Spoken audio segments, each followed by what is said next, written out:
Thank you for your interest in the Retained Recruiter show powered by iIntro. Before the show starts, I have a small favour to ask of you. Our goal is to provide you with the most insightful, helpful and practical recruitment knowledge and know-how from the best in the recruitment industry. If you like this channel and enjoy watching our content, hit the subscribe button to get notified as soon as we upload a new episode. Thank you again, and as ever, we're rooting for your success. Now, time for the show.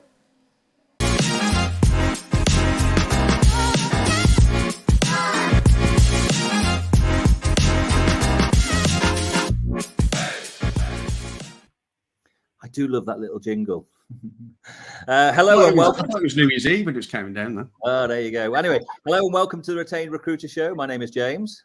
And my name is Jo. Welcome, everybody. Thanks for joining us. Again, we are not alone. Look at us, the rose between two thorns in the middle there. Hello, Reese. Nice to see you. Nice to see you both. Yeah, yes, indeed. James is going to introduce you in a way better way than I did.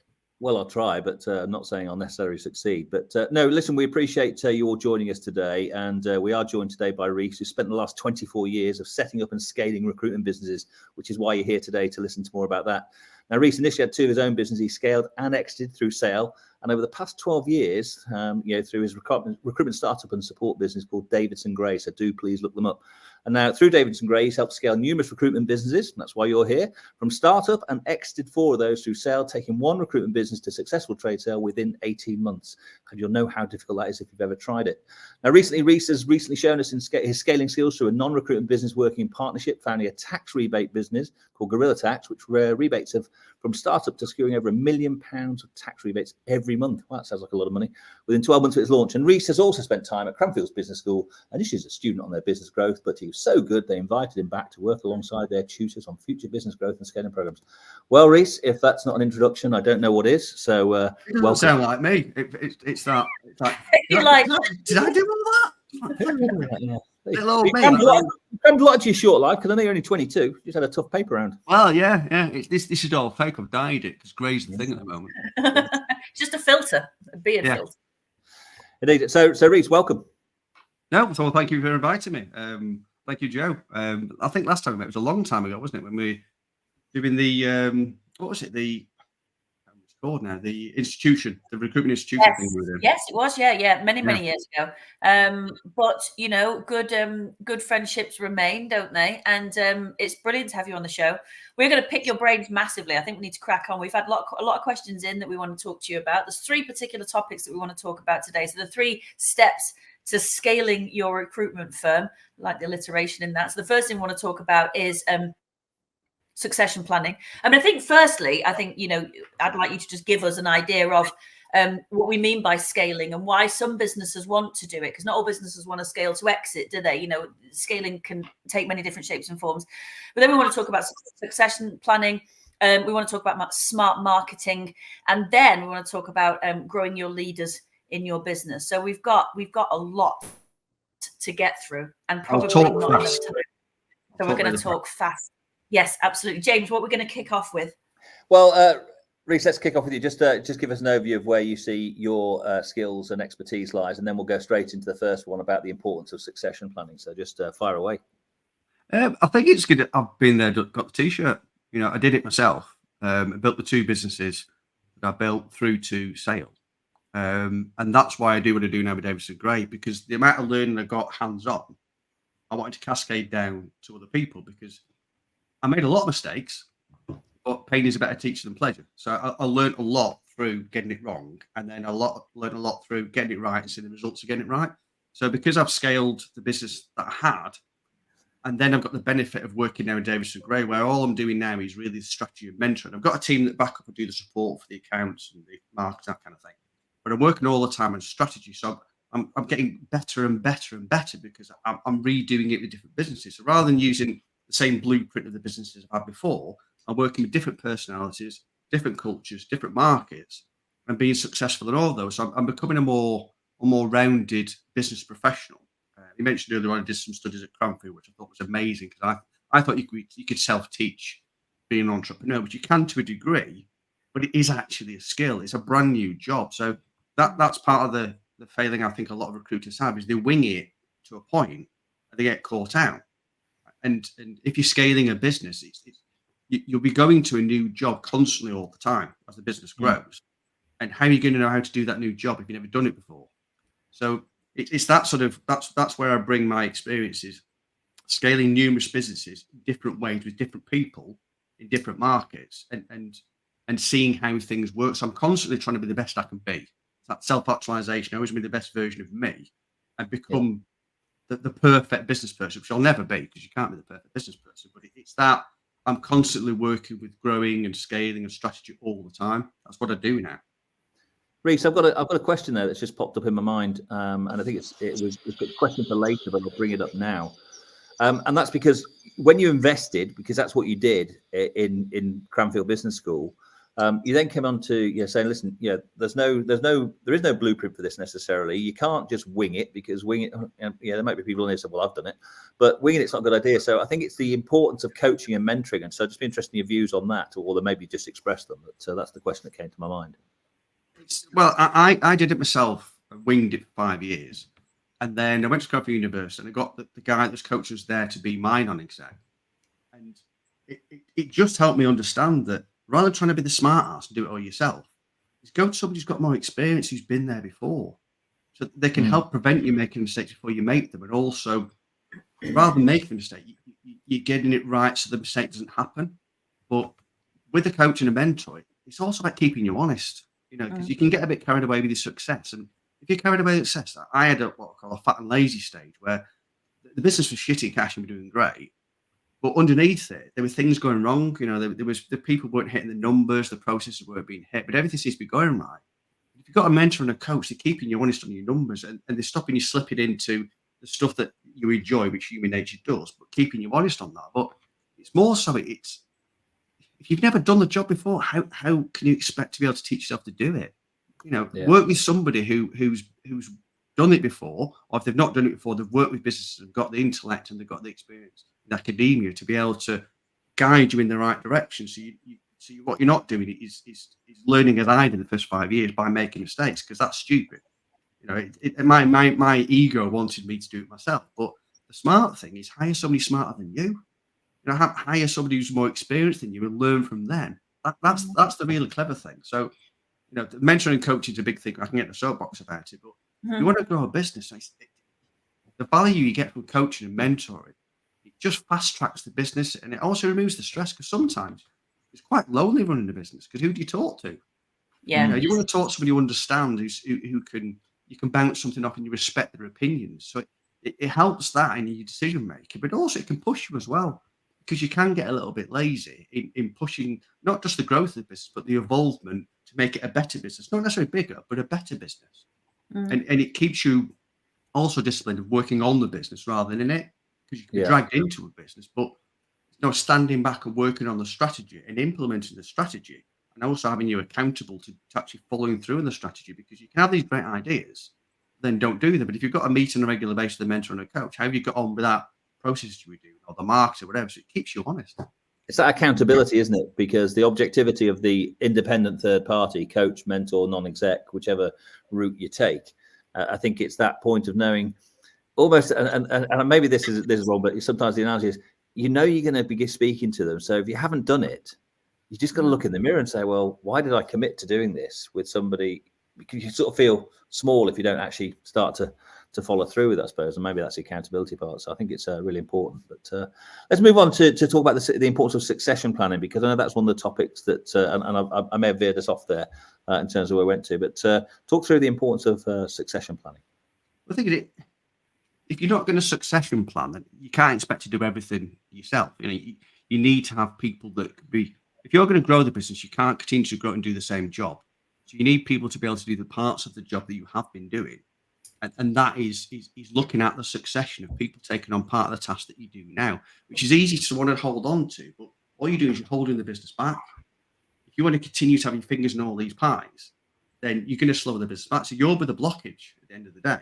So if you're looking at succession planning, it's coaching people, getting in a professional coach, because a lot of leaders think they can coach themselves, but coaching is a skill. It's really difficult coaching. I mean, Joe, obviously you will know, you've been a professional coach, but it's very difficult to to get people to think for themselves. And if you're going to succession plan, people have to be able to make decisions themselves without coming to you all the time. So you've got to allow these people to have the empowerment to do the jobs and allow them occasionally to make mistakes, but also trust them to be able to do the specialist areas they're working on, or trust their decision making. Because if they don't feel as though that confidence and the freedom to make the decisions, then they're not going to be able to grow into the position behind you. Because if ultimately you want to sell the business, the business has to work without you there. Nobody wants to buy a business if you're part of it. But also, do you want to be there in 5-10 years' time, 5 days a week? So if you don't succession plan, then you're tied in the business because the business revolves around you. And if a business revolves around you, it's a weak business. Because what happens if you become ill or you lose motivation or whatever it might be? It can't be all about you. A successful business should be a business that works without you. You're there to add value, but it's got to work well without you there. Okay. Joe, have you got a question there? Because I've got one if you haven't. I have got a question. Yes. Well, then, let me go, 'cause I've been hovering.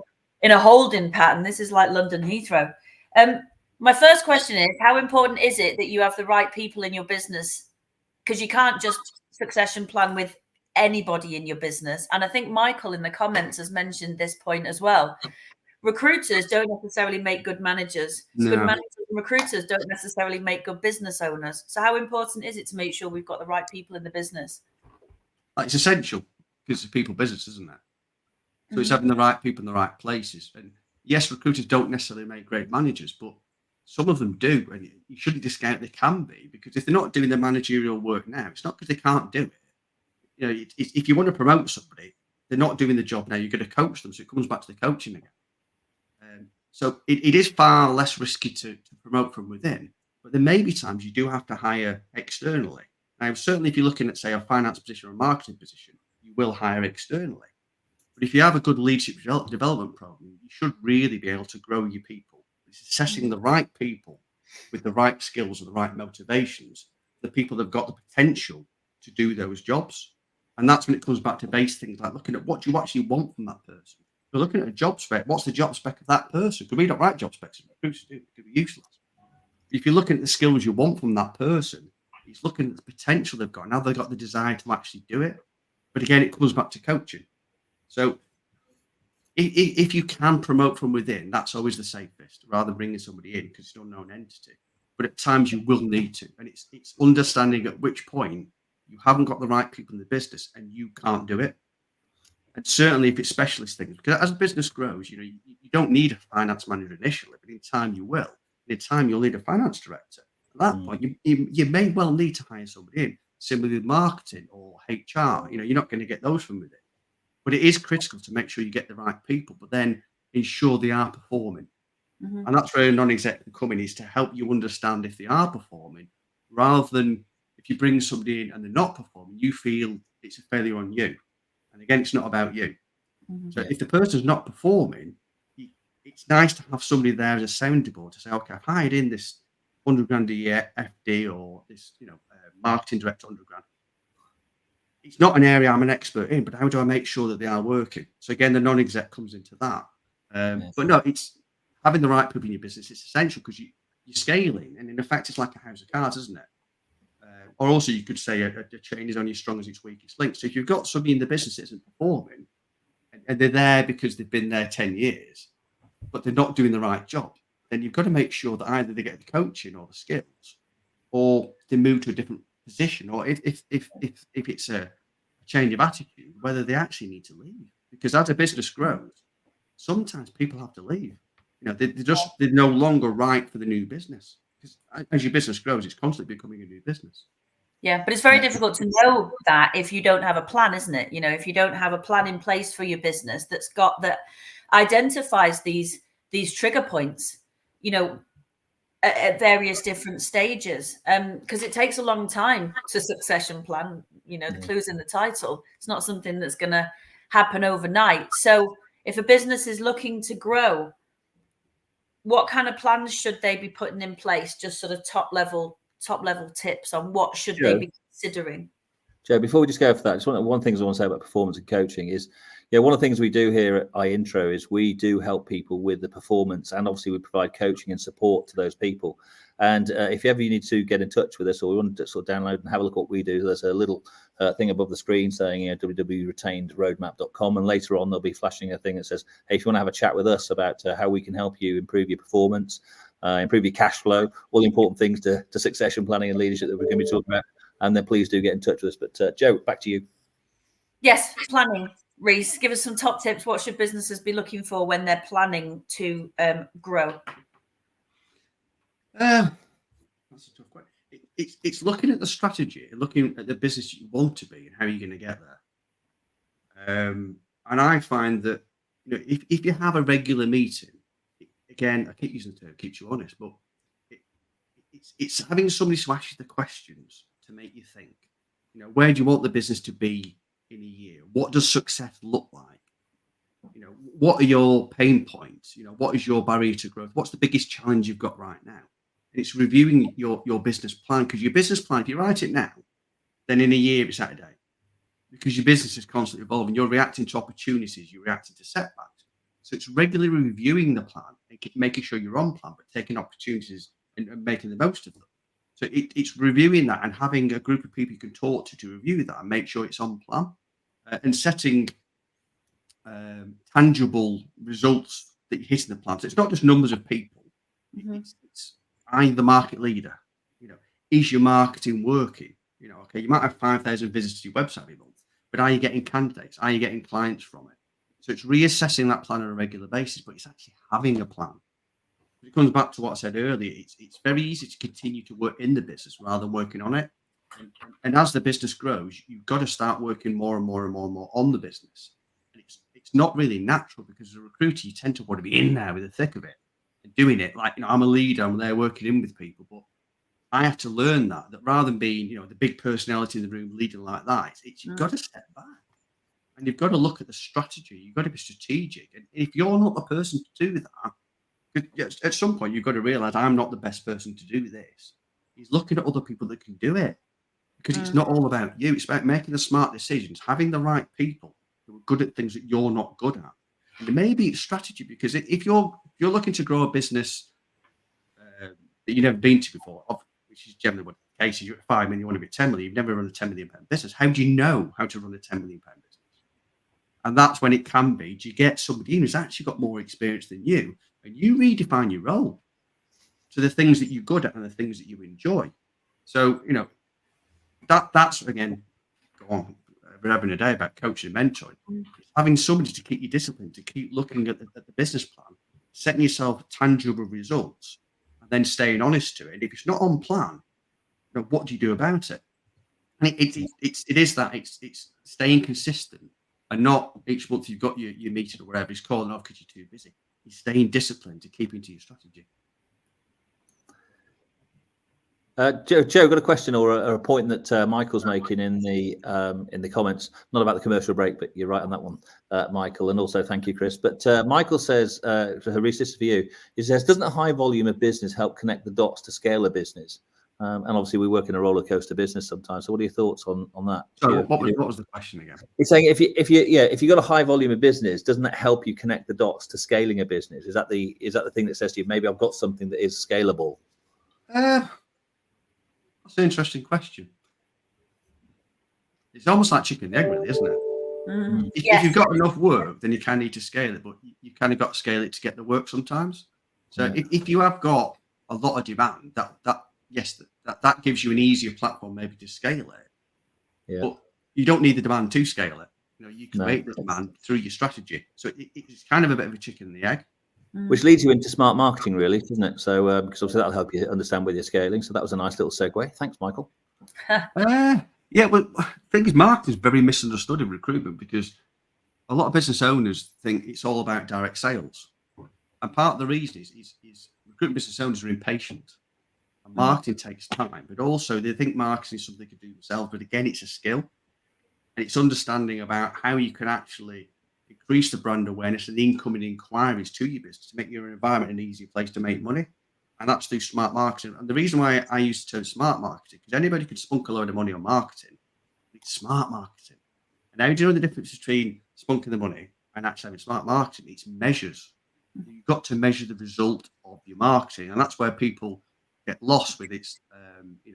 We're doing lots of adverts on LinkedIn, or we've got 5,000 visits to the website, but is it making you money? And what I would say, if you're using an external marketing agency, ask them to give you the KPIs. Say to them, how will I know if you're being successful? And that can quite often tell you if it's a good marketing company or not, because they should be tied to results, not to fluff.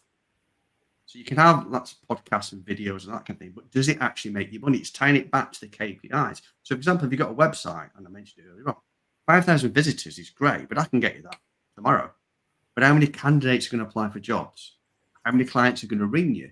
What's the user journey? Because if you've got 5,000 people that land on your website, but the bounce rate is really high, and a bounce rate, for those that don't know, is something that comes on your site, lasts a few seconds and jumps off again, then there's a problem with the homepage. But then if they're not bouncing off, what's the user journey? So you can see where they're going on the website. Are they going to the job section?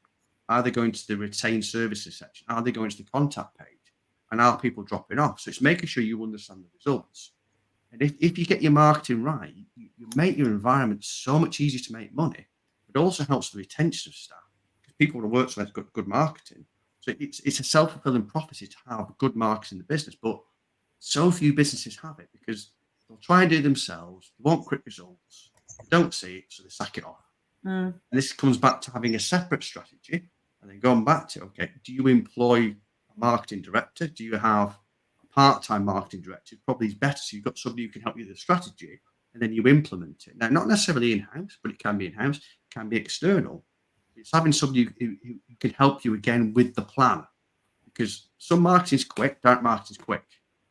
But for example, SEO, if you're looking to optimize your website, that doesn't happen overnight. That will take time. And that's where, you can put your website up, am I getting the results? And then you've got to climb the Google rankings. And again, it's about being smart, because we do a lot on that. Because if you want to rank for, let's say, for example, pharmaceutical jobs, well, you're pissing the wind, because you're up against the job sites and the total jobs and that kind of thing. They've got massive budgets. You're never going to get it. So it's assessing where you can actually win. So it's assessing what traffic you have for what terms. So let's say it's pharmaceutical recruitment. So is there traffic? Because sometimes you don't get enough traffic. But say this traffic is 1,000 people a month looking at that. Is it actually attainable? And if you use a software we do, it gives you a difficulty score. Is it attainable? Because you only go into a fight you think you can win. Otherwise, you're wasting your time. So you can spend loads of money on SEO, but if you're never going to be on the page one, then it's useless. Because if you're not on page one, you might as well page 101. So all of this ties into you want your business to be more of a machine if you possibly can. Yes, it's uber reliant on people, but marketing can't walk out the door. So if you get your marketing right, it's always going to be there, but it's going to complement the people in your business by making it an easy environment to make money. It's easy when they're speaking to people. I've got a thing of marketing, as you can tell, so I'm so enthusiastic about it, because one of the business we built was built really around marketing. It was a marketing business. It was a headhunting business. And it was built so well. We were getting 60 unsolicited inquiries from brand new companies every single month who decided they want a headhunter. So you can imagine the value of that. So all we had all these inquiries coming in, and then BDMs that were going out and closing it. The vast majority of the business was just resources, just fulfilling these jobs. And that came from marketing. And I've yet to see a business that's like that. Because I think within recruitment, as I said to you, I'm repeating myself now, is people don't understand marketing. It's all about direct sales. Now, you'll never beat the phone. I'm not saying for 1 second, you'll never beat the phone. And you've always got to be the recruiters being direct. But if you can get the marketing right, it makes scaling so much easier. Yeah, absolutely. Cool. Absolutely. Well, I think that's a great view on smart marketing or marketing and how to consider making it smart. So again, I think some good hints and tips there. Joe, what's our third and final topic that we're going to cover before we go to some little points? Growing leaders in your business, and we've touched on that already. We've touched on recruitment. Obviously, at iIntro, we're very big on making sure you get your recruitment right, because retention starts with recruitment. And if you can't retain your staff and you can't recruit staff, you're probably not going to grow your business. Let's talk about the team a little bit more. The importance of having a balanced team, the importance of making sure you've got the right team, but then the importance of kind of having the processes in place to ensure that those teams can do what they're capable and motivated of doing. So what are the top things that businesses need to have in place, Reece, to ensure that they've got a business which is moving forwards from a team perspective, a staff perspective? I think it comes back to the process, which you and I discussed before. Is having process, and people don't like the idea of process, but there's always a best working practice how to do something. And people should thrive in your business because of the process rather than trying to wing it. Because if you've got 5 people doing something the different ways in their own ways, none of them will do it the best way. And we've spoken before about hiring. You know, as recruiters, you need as many staff, obviously, in your business as you can. And people are applying. Is looking at the staff attraction policy. Is it a good process? You know, how do you look at attracting enough staff? What is the process for that? How do you look at actually assessing it? Because we've spoken this before about retention being massive. Is hiring the right people. You can have a lovely environment and all your free food if you want, and the coach and everything like that. But if the clay you're starting with isn't right, they're not going to stay. So you've got to look at, okay, what is the job description? What are we actually looking for from these people? And how do we assess that? And then how do we assess the success of that? And that is a process. You know, so rather than having managers and saying, right, okay, you can hire another couple of people off your pot, go and do it. You know, how are they going to do it? Well, this is what we do. This is we advertise the job, say we use this recruitment company. We get sufficient people that you can hire to a standard that we want to do the job description. So you know what you're looking for, but also we're not going to accept second best. But if you're not going to accept second best, again, it comes back to getting enough people in the pipeline. And how are you going to do the assessment? So that is all a process. And once you set it up, it's there. But then you also need to reassess the success and finesse it if you can. But with any scalable business, you have to have processes throughout the business, which are best working practices. And that is one of the biggest things about scaling a recruitment business. I think it's having documented as well, isn't it? Because sometimes you say a process. I mean, I think that can scare people and say, well, what does that mean? But I think it's about documenting it so that the scalability comes. And you mentioned earlier about the fact that you've got to be able, the business has got to work without you. And so documentation process is really there. And I know, Reece, you're quite popular on talking about a topic where, you know, where sometimes you see the telltale signs when growth changes the culture of the business, because you only start out and it can be, you know, you and a few mates. But then as you grow, it can sometimes grow beyond you. So what impact can that have on the business? Well, the thing is, your culture sometimes has to change. Because as you just said, you know, initially it's you and your mates, and then it says, okay, we've got to get a bit more professional now. So sometimes your culture has to change. But this comes back to what you mentioned earlier about leaders. You know, people think of leaders in different ways, but the leaders you want in the business are the cultural leaders. You know, they're not just following the process of hiring the right staff, but they make sure the culture is there. You know, it's the leadership and development. You know, do people still want to learn? Do they want to be the best? And this is where, going back to saying earlier on about the foundation of a business, is actually what is your culture? Because how can you look after your culture if you don't know what it is? Yeah. So what is in our culture? And people again think culture might be teamwork and getting on with people, no politics. But the culture can be using the database properly.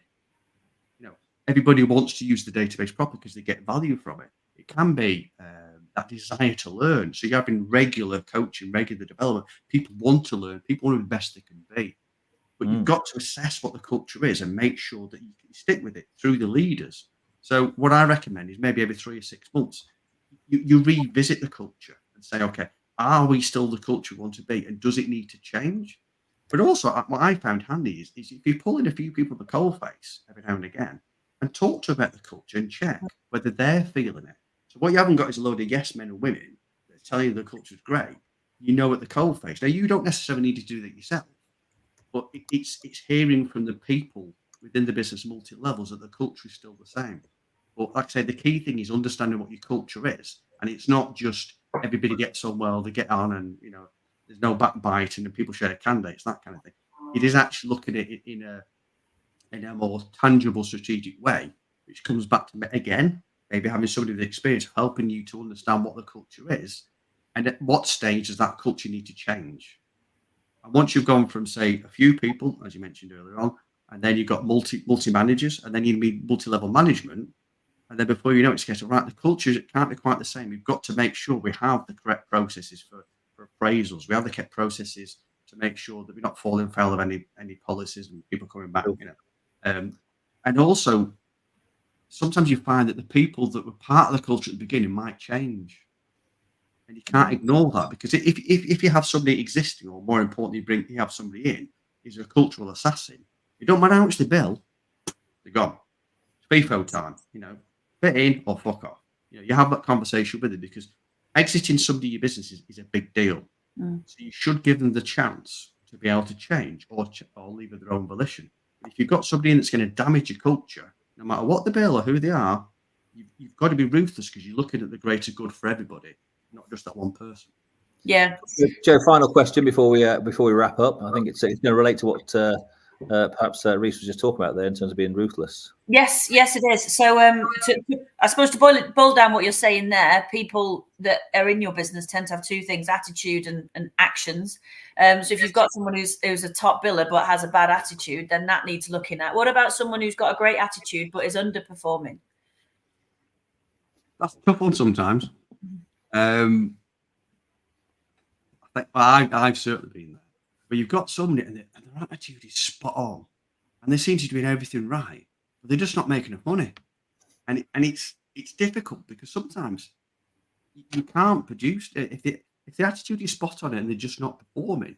Unfortunately, sometimes it just doesn't work out. Clearly, you need to look at why they're not. You need to be every single opportunity. You have to do what you can: coaching, training, troubleshooting, desk reviews, the whole thing. But if somebody's not performing, again, I don't like to use the word ruthless, because I don't count myself as a ruthless person, but you've got to be ruthless to protect the greater mass. And for example, what I always advise that you do when you're growing a recruitment business is have a minimal level of billings. It might sound obvious, but if you've got somebody who's got the right attitude and everybody likes them, they're doing 80 grand, okay, well, that's fine. But the problem is people tend to fit between the top billers and the lowest billers. So if your lowest biller's 80 grand, then you might get a load of 120 billers. If your lowest biller is 140 grand, then you get more 160 billers. And what you've got to maintain those standards. So no matter how nice the person is and the attitude is, if they haven't got the right standards, you've got to keep those standards. And where I see a lot of businesses fall into is, if the person isn't losing your money, you'll keep them. So let's say 80 grand a year, you don't lose money. Well, no, that's not good enough, because what you're trying to do is create a winning environment where you've got top performers throughout the business. People want to stay there, because look around, all the senior winners, people that are big billers. Because I've known good billers have left a business because they said the people weren't that good. I want to work with it. It's like joining a football team. If you want to join a Man City or a Liverpool, you want to be in a team full of success. You don't want to be in a team that isn't winning. And that's where you've got to be very protective, and rather than use the word loose, protective of the greater good, and keep those minimum standards, and make sure you've got some big billers, because people want to see what they can achieve, what they can attain and what is possible, but keeping that minimum level. So unfortunately, sometimes if people have got a great attitude, do everything you can so it's demonstrable you have. If they're not good enough, they're not good enough. I think those are the challenges when you're trying to scale up a business. And Reece, I'm sure we could talk for hours, but obviously people have come in on that. It did. Listen, we covered areas about succession planning, about growing leaders in your business, smart marketing, lots of other things to talk about. As you can see, we'd love to talk to you as well. But I hope from your listening today, you've actually picked up a few hints and tips that are going to help you in scaling your business. And obviously, if Reece or ourselves can help you in any way, then please do get in touch. So I'd like to say thank you on behalf of us all here at the Retained Recruiter Show, Reece, for your time and input today. Joe? Can I put my own YouTube? You can find me on YouTube. Recruit podcast, Reece Jones, and you can hear me talking similar crap on that as well. Hours and hours of it, but it's not crap. It's excellent stuff. So Reece has got his podcast. Obviously, Reece is very prominent on LinkedIn as well. So if you're listening or watching this, do come and find us on LinkedIn. Reece, will you come back again? Will you do? I'd love to. It's absolutely flowing, and you're quite right. I think we could have carried on for quite some time. So no, I'd be more than delighted to. Brilliant. We would love to have you again. But no, it's been great. Hopefully it's been useful and insightful for people that have watched as well. Indeed. So listen, thanks very much, everybody, for listening in today. We look forward to seeing you again. Look out for our next communiques about the next Retained Recruiter show, which will hopefully be at the end of this month. It may just be Joe and somebody else, but we'll see what happens there.